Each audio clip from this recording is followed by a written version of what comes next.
திரும்பி பார்க்க வைக்கும் அமைதி. ராகுலை விட வலிமையானவரா கிஷோரிலால்?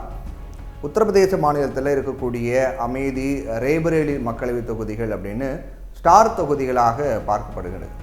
இதுக்கு காரணம் இந்த ரெண்டு தொகுதிகளும் மறைந்த முன்னாள் பிரதமர் இந்திரா காந்தி மற்றும் அவருடைய வாரிசுகள் மட்டுமே காங்கிரஸில் இருந்து போட்டியிடக்கூடிய களமாக பார்க்கப்படுது. ரெண்டு தொகுதி அமைதி, ரேபரேலி. இந்த தொகுதிகளில் 5ஆம் கட்டமாக வருகின்ற 20ஆம் தேதி தேர்தல் நடக்குது.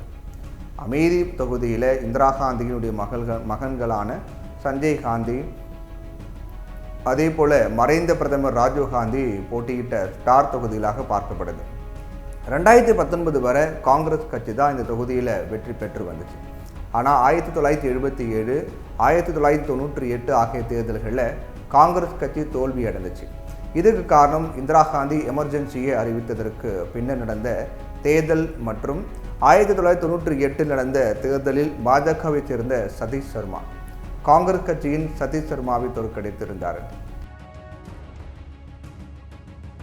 1980ஆம் ஆண்டில் சஞ்சய் காந்தி, 1981, 1984, 1989, 1991 ஆகிய ஆண்டுகளில் ராஜீவ் காந்தி, 1999 சோனியா காந்தி, 2004, 2009, 2014ஆம் ஆண்டுகளில் ராகுல் காந்தி போட்டியிட்டு இருந்தார்.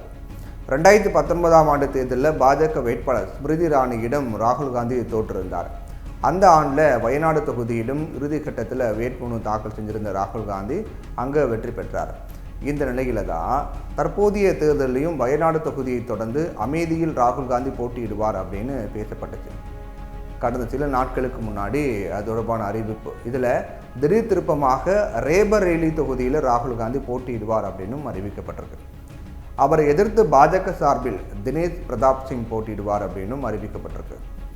இந்த தொகுதியில் 2004 முதல் 2024 வரை கிட்டத்தட்ட 20 வருடங்களாக சோனியா காந்தியை மக்களவை உறுப்பினராக இருந்து வராங்க. அதனால பாதுகாப்பான தொகுதி அப்படின்னு கருதியும் வட மாநிலத்தையும் ராகுல் பிரதிநிதித்துவப்படுத்தணும் அப்படிங்கிற எண்ணத்திலையும் ரேபரேலியை ராகுலுக்கு கொடுத்திருக்கிறது காங்கிரஸ்.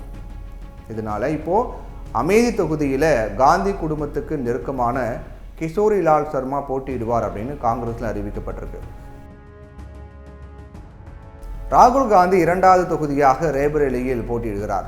காங்கிரஸ் முன்னாள் தலைவர் சோனியா காந்திக்கு விசுவாசமானவர் கிஷோரிலால் சர்மா. ரேபரேலியில் சோனியா காந்தி வெற்றி பெற்றிருந்த போது அவரது பிரதிநிதியாக அந்த தொகுதியில் வலம் வந்தவர். அமைதி மற்றும் ரேபரேலி தொகுதியை நீண்ட நாட்களாக காங்கிரஸ் கட்சி சார்பில் கண்காணித்து பணியாற்றி வந்தவர்.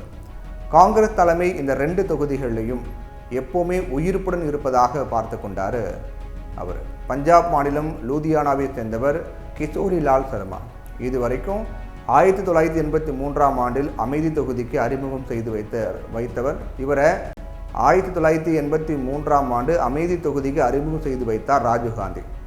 ராஜீவ்காந்தியினுடைய அகால மரணத்துக்கு பிறகு இந்த தொகுதியில் போட்டியிடுவதை காந்தி குடும்பம் நிறுத்திக்கிட்டாங்க. ஆனாலும் இந்த தொகுதியில் காங்கிரஸ் கட்சிக்காக தொடர்ந்து பாடுபட்டு வந்தவர் கிஷோரிலால் சர்மா. இதையடுத்து 1999 அமைதியில் சோனியா காந்தி போட்டியிட்ட போது கடினமாக உழைத்து வெற்றியை தேடித்தந்தவர் கிஷோரிலால் சர்மா. இதனால தான் முதன்முறையாக மக்களவைக்குள் சோனியா காந்தியால் செல்ல முடிந்தது. இது மட்டும் இல்லாமல் காங்கிரஸ் கட்சிக்காக பீகார், பஞ்சாப் மாநிலங்களிலையும் கிஷோரிலால் சர்மா பணியாற்றி வரார். இவரை கட்சி தலைமை நம்பிக்கைக்குரியவர்களின் பட்டியலில் மிகப்பெரிய இடத்துல வச்சிருக்காங்க. ராகுல் காந்தி விட ஸ்மிருதியை தோற்கடிக்க கிஷோரிலால் சர்மா தான் சரியான தேர்வு அப்படின்னு காங்கிரஸ் கருதியிருப்பதாகவே தெரியுது.